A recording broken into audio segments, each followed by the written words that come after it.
Most Americans buy a house when they feel ready, and that feeling, that's exactly what gets them. Because feeling ready and being financially ready are two completely different things, and the difference can cost you decades. Here's what's strange about homeownership in America. Everyone treats it like a finish line, like once you get there, you've made it, you've done the adult thing, you've arrived. And that story, it's been sold to you for so long that questioning it almost feels irresponsible. But let's slow down for a second, because the question isn't really, should I buy a house? Most people, at some point, probably should. The real question, the one that actually changes your financial life, is when. And more importantly, when not to. And that second part? Nobody really talks about that. Think about the last time someone in your life bought a house. Maybe it was a friend, a sibling, a coworker. Everyone celebrated. There were photos, congrats messages, maybe a housewarming. And on the surface, it looked like success. It looked like a smart move. But here's the thing. A few of those people are quietly struggling now. Not because they bought a house, because they bought one too soon, or in the wrong market, or with the wrong financial foundation underneath them, and now they're locked in, with a monthly payment that doesn't bend, in a life that keeps changing. That's not bad luck. That's a timing problem disguised as a housing problem. And by the end of this, you'll be able to tell the difference. There's a pressure in this country around home ownership that most people never stop to examine. It starts early. You grow up watching adults talk about owning versus throwing money away on rent. You hear it at family dinners. You see it in the way people congratulate each other. And slowly, without realizing it, you absorb this idea that renting is a temporary state. Something you do until you're smart enough, or responsible enough, or grown up enough to buy. And that belief, that quiet, inherited belief, drives more premature financial decisions than almost anything else. Here's what's actually happening psychologically. When people feel behind in life, they buy houses. Not because the numbers work, because ownership feels like proof. Proof that they're doing okay. Proof that they've built something. And that emotional need is so strong that it overrides the spreadsheet almost every single time. Most people don't notice this in themselves. They think they're being practical. They'll show you the math. My mortgage would be less than my rent. And they'll believe it completely. But what they're not calculating is the full cost of ownership. The property taxes, the insurance, the maintenance that always shows up when you least expect it. The opportunity cost of that down payment sitting in a house instead of somewhere else. And none of that is in the feeling. The feeling just says, buy. There's also something else going on, something a little harder to admit. A lot of people buy houses to signal stability, to themselves more than anyone else. It's a way of telling your own brain, I figured it out, I'm not drifting anymore. And I get that. That need is real. But using a 30-year financial commitment to manage an emotional state, that's where things quietly go wrong. The market doesn't care what you needed to prove. The interest rate doesn't care that you were tired of renting. The house doesn't know you were ready. And here's the part that really sticks with me. The people who make the best housing decisions, not the luckiest, the best, they're the ones who separated the emotional story from the financial reality. They asked a different question, not, am I ready to own a home, but, does buying make sense right now, in this market, at this stage of my financial life? That's a harder question. It doesn't feel as good to ask, but it's the one that protects you, because the truth is, the decision to buy a house isn't just a housing decision. It's a decision about liquidity, about flexibility, about what you're betting your next 5 to 10 years on. And most people make it based on a feeling they can't fully explain and a timeline set by social pressure they never agreed to. That's not a criticism. That's just how it works, until you see it. So let's actually talk about when it makes sense. Not in theory, in real life. The first thing you need to understand is that buying a house is not one decision. It's 3 decisions stacked on top of each other. There's the market decision, the personal finance decision, and the life stability decision. And all 3 of them need to be pointing in roughly the same direction before you sign anything. Most people only think about 1, maybe 2. Start with the personal finance piece, because this is where I see the most damage done. There's a rule that gets thrown around, that you should put 20% down. And a lot of people hear that and think it's just a suggestion, something conservative types say. But here's what that 20% is actually doing. It's keeping you out of PMI, private mortgage insurance, which is essentially a monthly fee you pay to protect the lender, not you.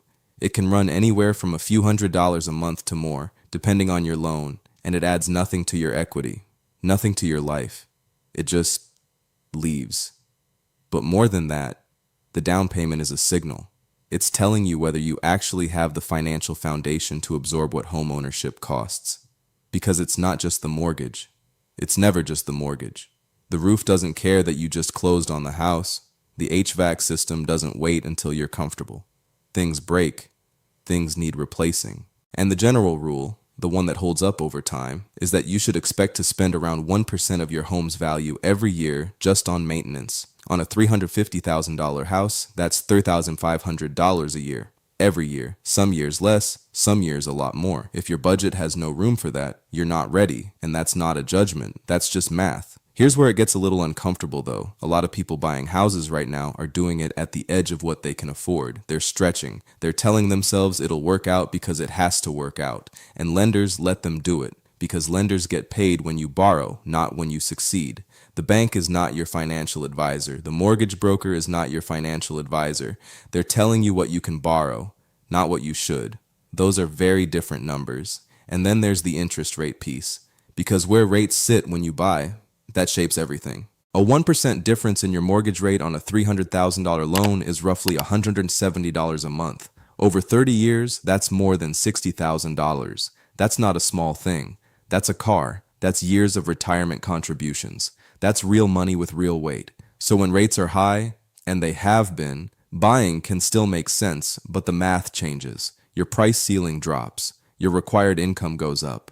And the "my mortgage is cheaper than rent" argument starts to fall apart in a lot of markets. Now here's what most people don't do. They don't run the rent versus buy comparison honestly. They run it emotionally. They pick the version that confirms what they already want to do. But an honest comparison includes the down payment investment opportunity cost, the full carrying cost of the home, the expected appreciation in that specific market, and how long you actually plan to stay. And that last one. That's the piece that quietly kills more housing decisions than anything else. The general break-even point, where buying actually starts to win over renting financially, is somewhere between 4 and 7 years, depending on the market and the numbers. If you're buying a house and you're not confident you'll stay for at least 5 years, you are almost certainly not coming out ahead. You might break even, you might lose, because transaction costs alone, the realtor fees, closing costs, title insurance, all of it can run 6 to 10% of the home's value. On both ends, when you buy and when you sell, that money has to be recovered through appreciation and equity before you're actually in positive territory. And life doesn't always wait 5 years. Jobs change, relationships change, cities change. The version of yourself that buys the house is not always the same version that has to live in it 3 years later. And being locked into a property when your life needs to move, that's a different kind of expensive. One that doesn't show up on any mortgage calculator. So what does the right time actually look like? Not perfectly, just roughly. You have a stable income, not necessarily a high income, stable. Meaning you're not mid-career change, not 3 months into a new job, not running a business that had one good year. Stable means you can project your income forward with reasonable confidence.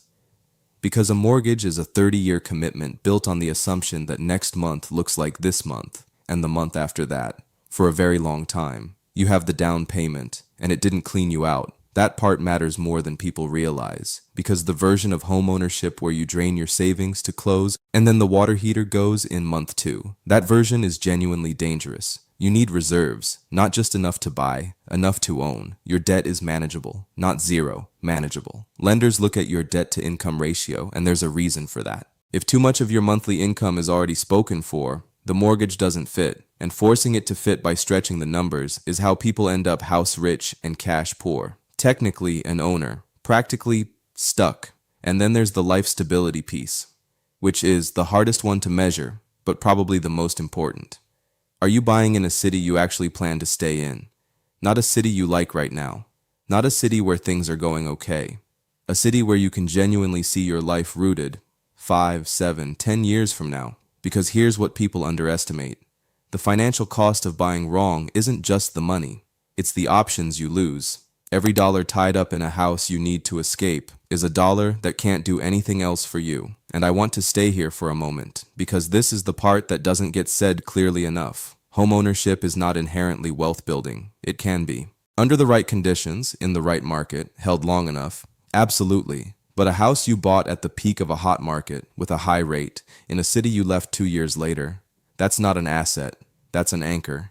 And the difference between those two outcomes isn't luck, it's timing, it's patience, it's being willing to keep renting for another year or two when everything around you is screaming that you should buy.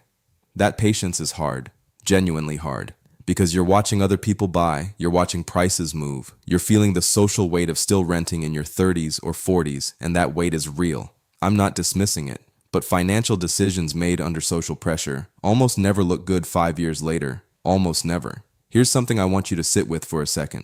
The people who came out of the 2008 housing collapse the worst weren't reckless people. Most of them were just people who bought at the wrong time because everything around them said it was the right time. Prices were going up, lenders were approving, their friends were buying, the culture was saying, this is what you do, and they did it. And the market didn't care about any of that. The market never does. What protected the people who made it through that period wasn't income, it wasn't intelligence, it was margin. They had bought within their means, they had reserves, they weren't stretched. So when things shifted, and things always shift, they could absorb it. They weren't forced to sell at the worst possible moment. That's the real lesson. Not don't buy houses, but build in margin. Buy below what the lender says you can afford. Keep cash in reserve. Don't treat the equity in your home as your only financial plan. And don't let the pressure of the moment override the logic of the numbers. Because here's the thing about a house, it's not going anywhere. The right one will still exist when you're actually ready for it. The market will cycle. Rates will move. Opportunities will return.